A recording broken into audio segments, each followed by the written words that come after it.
Hello, this is Rod Ovitt, and I'd like to share a brief meditation with you. This one's found in John 16. And Jesus is talking to a number of disciples following him and describes how their grief will turn to joy. And near the end of that conversation, he says, "You believe at last." And this is in John 17, verse 31. Jesus answered, "But a time is coming, and has come, when you will be scattered, each to his own home. You will leave me all alone. Yet I am not alone, for my Father is with you. I have told you these things so that in me you may have peace. In this world you will have trouble, but take heart. I have overcome the world." And how many times have we heard that verse? Fear not, I have overcome the world, and we revel in that as believers.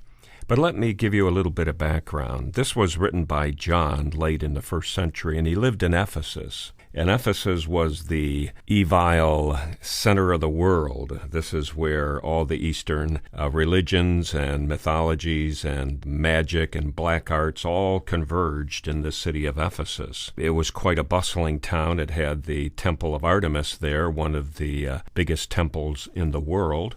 And Artemis was one of those fertility goddesses, and she held in her hand another goddess named Nikao, known as Nike, just like the shoe. In fact, Nike, we believe, took their name from this goddess, the goddess of victory. Her name in Latin was Victoria. And she was a small, petite creature that looked like our modern-day picture of angels. In fact, some believed that our description of angels might have come from what she looked like. She looked like Tinkerbell in a way. She had wings, which gave her power, and she first found her infamy helping Zeus in a battle. So she became the goddess of victory, and she would help those at war, she would help those in court, and she would help all the athletes during the Olympics, and hence again, perhaps the Nike shoe name.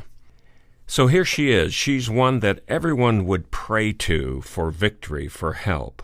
And Jesus, in his knowledge of contemporary issues, says to these people in very clear terms, and this is what's interesting about the Bible, God communicates to us and tells us how it is. The world is a cheap substitute, and Jesus plainly and clearly says here, look, in this world you will have, and he uses the word thiblos, which means pressures. It will bring you down. The pressure will try to cram you into a funnel and squeeze you out. And he says, in this world you will have tribulation, you will have troubles, but fear not, take heart. And he uses two Greek words, and they echo down the corridors of time. He says, Nikeos Cosmos, I am the Nike of the world. Not Tinkerbell, not that substitute, not that little fairy that flies around and thinks you can get your help from her. No, I am the living God incarnate. I am the Nikeos. I am the Nike. I am the victory of this cosmos, of this world. And John, again writing later in his books, brings this kind of thing back up. He says, everyone who believes that Jesus is the Christ is born of God, and everyone who loves the Father loves his child as well.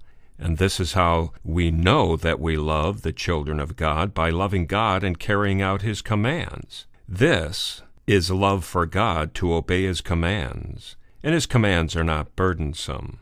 For everyone born of God overcomes the world, and he uses that word Nikao again. We have victory. For everyone born of God overcomes the world.